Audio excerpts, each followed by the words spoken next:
particular, meu nome é Douglas, eu desenvolvo esse trabalho junto com o professor Estúdio, Ramon, e o aluno Wesley Freitas.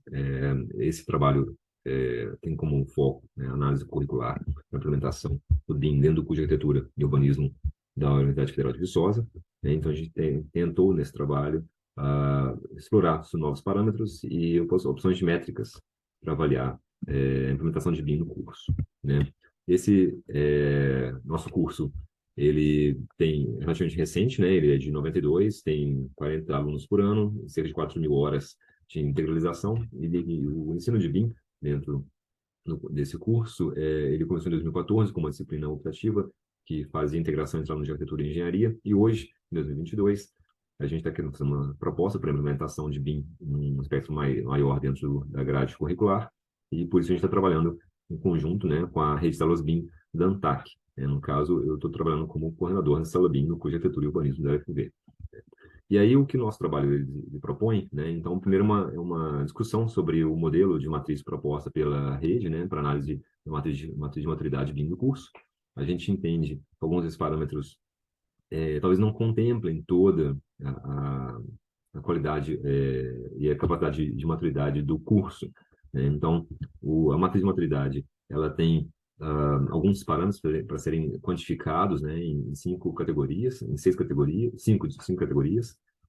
E a gente entendeu que, por exemplo, duas delas, que a gente fez uma proposta de inserção, uma é a quantidade de disciplinas e alunos formados dentro do curso, ele não mediria completamente a qualidade do ensino oferecido. Então, poderia ter duas disciplinas, ambas formando a mesma quantidade de alunos, mas uma dessas disciplinas pode ter uma baixa carga horária de conteúdos BIM, né, enquanto a outra pode ter uma carga horária muito maior de conteúdos BIM. Dessa forma, eu teria alunos mais preparados, né, nessa segunda opção do que na primeira. Né? Então, colocamos como parâmetro também para analisar a introdução da carga horária dessas disciplinas de conteúdos BIM. Né? Outro critério que entendemos que seria interessante é que a gente parte aí da afirmação, né, de que a pós-graduação ela amplia a maturidade de qualquer tema dentro de um curso de graduação. Então, se eu tenho professores atuando na pós-graduação, os trabalhos na graduação, né, as aulas, as disciplinas, as discussões, elas tendem a ser melhores. Né? Então, colocamos que a quantidade de trabalhos defendidos na pós-graduação, né, relacionados à temática BIM, ela também ajuda a entender essa maturidade do curso. Né? Seria uma camada a mais assim, de análise para a gente colocar, né, nessa proposta. Quando a gente fez essa inserção desses parâmetros, o nosso índice, né, o nosso índice de maturidade, permaneceu na mesma categoria, né, com uma pequena variação, cerca de 2%, né, no nosso caso. Não teve tanto efeito, né, mas achamos que dessa forma daria uma precisão melhor, né, para avaliar o curso. O outro, né, então aí, no caso, são os nossos parâmetros, né, que a gente colocou. A gente acompanhou um pouco o texto de parâmetros similares, né, por exemplo, pesquisa de iniciação científica, e o de carga horária também, a gente acompanhou um parâmetro similar, né, já havia sido proposto naquela matriz. Né. E a outra questão que a gente coloca, né, que é interessante nesse trabalho, é sobre o mapeamento de interfaces nas emendas das disciplinas do curso, que é a análise da matriz curricular, né, para ver quais disciplinas que adotam, tem pouca interface ou grande interface, né, com conteúdos de BIM. Isso para que seja na próxima fase pensado em critérios de implementação, né, de conteúdos nessas disciplinas. Então, o que a gente fez, na verdade, foi remapear, né, reorganizar essas disciplinas em uma tabela.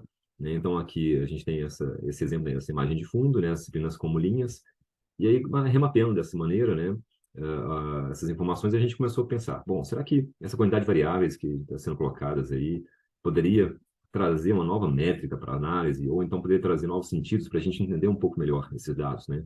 E quais seriam essas informações que a gente poderia obter, né? Será que seria possível obter novas informações quando a gente converte essa análise qualitativa, né, de cores, mais subjetiva, em dados numéricos? A gente começa a quantificar esses valores, né, do que a gente mapeou. Né? Então, no nosso caso, a gente vai mostrar um desses mapeamentos que a gente fez, né, em um dos índices que a gente desenvolveu. Né? Então, aqui é o exemplo. A gente pegou 3 categorias, entendendo que essas 3 categorias de conteúdos, competências, né, e ciclo de vida que são abordados dentro da graduação, né, dentro de uma disciplina de graduação. A gente pegou os conteúdos com interface clara, que são esse amarelo mais escuro, né, e a gente somou essa quantidade de conteúdos. Por exemplo, na disciplina de projeto residencial 1, ela tem 2 itens na categoria B, 2 itens na categoria C e 2 itens na categoria F. Como esses assuntos eles estão relacionados, conteúdos, competências e ciclo de vida, a gente fez um produto desse valor, né? Então a gente criou uma coluna com esses produtos e a gente criou, então, depois esse índice, né, que a gente está chamando aqui de índice total, que basicamente é você dividir a carga horária total da disciplina por esse valor, né, por essa multiplicação.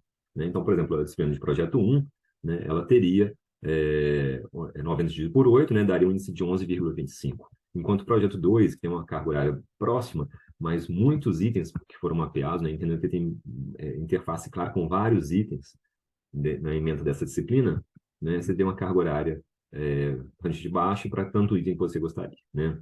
Então, o que que isso cria para a gente, né? A gente entendeu que isso daria, primeiro, um entendimento de especialização dessas disciplinas.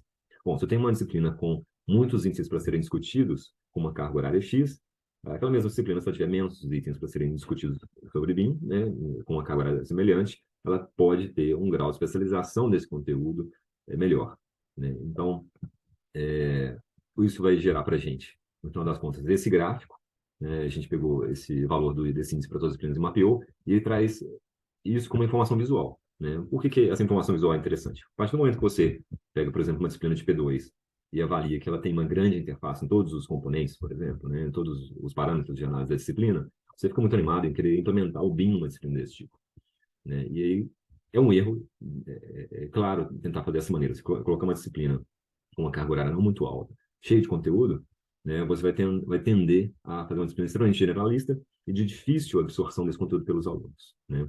Então, se a gente coloca esse índice, né, para que essas planilhas de mapeamento da matriz curricular possam gerar automaticamente essa imagem final, né, esse gráfico, você pode ver lá que, por exemplo, projeto 2, ele tem um índice muito baixo. É uma disciplina que, apesar de ter grande interface, ela deve ser uma disciplina ser olhada com muita atenção, né, pelo docente, para fazer com que você faça uma seleção dos itens mais interessantes para aquela disciplina, né, para que você não transforme ela numa disciplina altamente generalista. E, por outro lado, por exemplo, uma disciplina de representação, né, essas primeiras disciplinas da área de representação, elas têm interfaces muito específicas, né, com o BIM. Então, são disciplinas onde você consegue ter esse grau de especialização e, portanto, menos chance de erro, né, quando você vai transmitir essa informação da modelagem da informação da construção para uma disciplina, né, para o programa de uma disciplina, né. Bom, agradeço, então, a apresentação e a possibilidade de falar para vocês. Qualquer coisa, podem conversar com a gente pelos e-mails na tela, tá bom? Obrigado.